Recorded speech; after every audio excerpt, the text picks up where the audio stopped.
My name is Olivia, and I sit here today with a heart that still feels the quiet ache of that 6 a.m. morning when my daughter-in-law opened the front door and told me to leave. The sky was still dark. The coffee in my mug was cold, and she looked at me with eyes full of pain but also anger. I had raised her son my whole life. I was the one who changed his diapers, taught him how to tie his shoes, held him when he cried as a little boy. And yet, in that moment, I was the intruder. I had no idea then that this sudden kick-out would break me completely. And that one day she would beg me to come back with tears in her eyes and an apology I never thought I would hear. Let me take you back to the beginning, to the day I first met my son. His name was David. We were both so young, full of hope and a love that felt like the sun rising every morning. We met at a small park on a sunny afternoon when he was visiting his cousins. He had this gentle smile and a way of listening to my stories like they were the most important thing in the world. We talked for hours, about our dreams, about the books we loved, about how we wanted to build a life together. He told me he wanted to marry me and make me the happiest woman alive. I believed him. God, how I believed him. We fell in love the way you only dream about. Late night walks under the stars, his hand in mine, promises of forever whispered into the wind. When I found out I was pregnant with our little boy, I was terrified, but also so full of joy my heart felt ready to burst. David held me close that night and said, "You and me and this baby, we're going to be a family no matter what." I kept a tiny heart note in my journal with a little star drawn around our due date. Then came the wedding. I wore a simple white dress I had made myself, and David looked at me like I was the only woman in the world. We had a small ceremony with just family and close friends. Our son arrived 2 years later, on a rainy Sunday afternoon. And the moment I held him in my arms, something inside me healed that had been broken for years. I was the one who woke up at 3 a.m. every night for the first year, rocking him gently while David slept. I taught him his first words, his first steps, his first "I love you." I was the grandmother who baked cookies, told bedtime stories, and made every holiday special. Those were the golden years. The three of us, David, me, and our son, were a real family. We had picnics in the park, Christmas lights twinkling, Sunday mornings full of laughter. I felt needed. I felt loved. I felt like I was part of something beautiful. But then the cracks started to show, tiny ones I didn't see at first. David started working longer hours at the construction company. His extra hours became every night. I would come home from picking up our son from school, and the house would be quiet except for the sound of voices from the backyard. I would ask gently, "Who are you talking to?" And he would smile and say, "Just work, Mom." I told myself it was stress. He promised it was temporary. I believed him. We had to pay the bills, buy new clothes for our son, fix the old fence. I told myself love was in the small things. The way he would surprise me with flowers after a long day. The way he would lift our son high in the air and spin him until he laughed. I convinced myself that everything was okay because I didn't want to believe the worst. Then came the night that changed everything. It was a quiet Sunday, the kind of afternoon that makes you believe tomorrow will be perfect. Our son was playing in the sandbox, laughing as he chased butterflies with his little yellow bucket. I had just put on his favorite lunch, grilled cheese with tomato soup, cut into stars. The table was set with our good dishes, candles flickering in the center. I had invited my daughter-in-law over for a family lunch.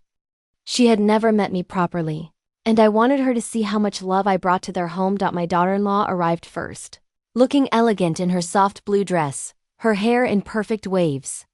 She hugged me tightly and said how much she loved me. We sat down at the table, and our son toddled in wearing his favorite yellow t-shirt with little cars on it. He looked so happy. "Can I have juice, Grandma?" he asked sweetly. I smiled and ruffled his hair. "Of course, sweetie. Just a little bit." But my daughter-in-law's face changed. She looked at me and said softly, "Honestly, honey, the dress is a bit casual for such a special night.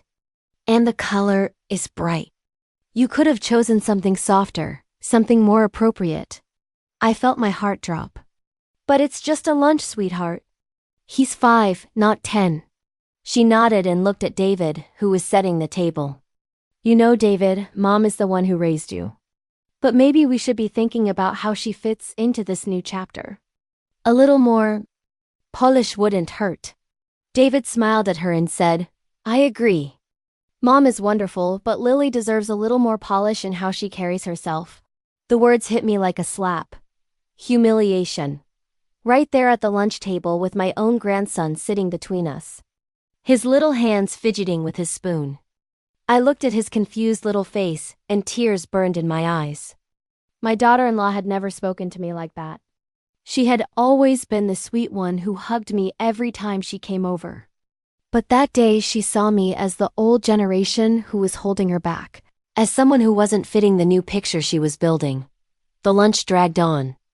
My daughter-in-law criticized the way I served the food, how the plates weren't arranged just right for such a special day. David talked about how people like you could never understand the fast pace of today's world. I tried to defend myself, tried to explain that I was happy to help, that our son loved me. But the damage was done. I felt small. I felt broken. I felt like the outsider they both now saw me as. After lunch, as they left, my daughter-in-law hugged me coldly and said, You need to step up, Mom. Our little family deserves better than this. David just shook his head and walked away. I stood there in the doorway with our son asleep in my arms, and felt the first real crack in the life I had built. That night, I lay awake staring at the ceiling, tears streaming silently.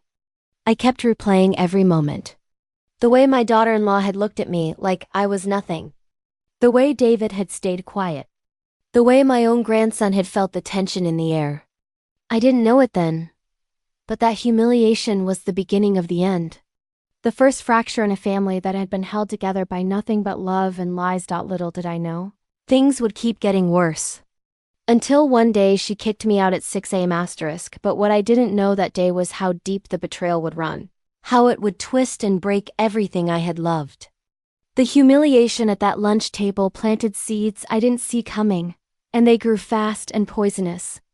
My daughter-in-law started pulling away. Her extra hours at work became every night. I would come home from picking up our son from school, and the house would be quiet except for the sound of voices from the backyard. I would peek through the window and see her with a woman I had never met. They were laughing, close, too close. She was touching her arm, her hair like she owned the moment. My heart shattered right there on the grass, the pieces cutting deep into my chest. I tried to talk to her. I cried. I begged her to let me help with our grandson, to let me come to school events, to let me be part of their life. I told her I was scared she was pushing me away. But she only hugged me and said, Don't worry, Mom. It's just stress. Everything will be fine. I wanted to believe her. I did believe her for a while, clinging to the last scraps of the love I thought we still had. Then came the night that broke me completely. I came home early from work because our grandson had a fever. The house was quiet except for the faint sound of voices from the backyard. I peeked through the window and saw my daughter-in-law with the same woman, their arms around each other, kissing like the world was ending. I ran inside with our grandson in my arms and locked myself in the bathroom. I screamed into a towel so he wouldn't hear me. The grandmother in me was gone. All that was left was a broken, shattered woman who didn't know how to pick up the pieces or even breathe. I confronted my daughter-in-law the next morning, voice shaking, tears streaming. She admitted it. She had fallen for someone else years ago, before our grandson was born. She said she stayed for David and their family, but the love had faded long ago. I felt destroyed, exposed, my entire life, my role as mother, grandmother, and supporter, laid bare and thrown away like it never mattered. I didn't sleep for days. I walked around the house like a ghost, trying to be strong for our grandson, but inside I was falling apart. Crying in the shower so he wouldn't see. The real blow came when she filed for divorce papers and wanted to move out with our grandson, saying I was unstable and too old-fashioned. She had already moved into a small apartment downtown and told our grandson I was sick. My own grandson started asking questions I couldn't answer. Grandma, why isn't Grandma coming to play? I could only cry, holding him tight and promising I would always be there, even when I felt like I was dying inside. But here's where the shift happened. The moment I stopped being the broken grandmother and started becoming someone unbreakable. One afternoon, sitting on the porch with our grandson asleep in my lap, his little hand curled around mine, I looked at his innocent face and made a promise to myself. No more. I would not let this destroy me. I would not let my daughter-in-law or David win. I would find a way to raise our grandson the way I always wanted to, strong, beautiful, unbreakable, loved. I started going to counseling at the clinic on Main Street, sitting in the quiet room with tissues and honest talk. I took night classes to support us financially, painting late while our grandson slept in his room. It was hard. I was tired. My body ached. But slowly, the pain turned into fuel. I learned to say no to calls. I taught our grandson to stand tall, to speak up, to trust himself.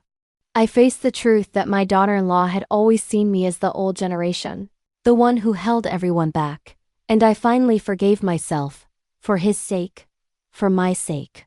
I began writing letters to our grandson in a hidden notebook, the ones he would read one day when he was older.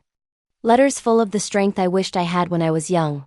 I began rebuilding my life piece by piece, finding small joys in our grandson's drawings, in the birds outside the window, in the quiet moments when he hugged me and said, "I love you, Grandma." But deep inside, I knew the real story was only beginning.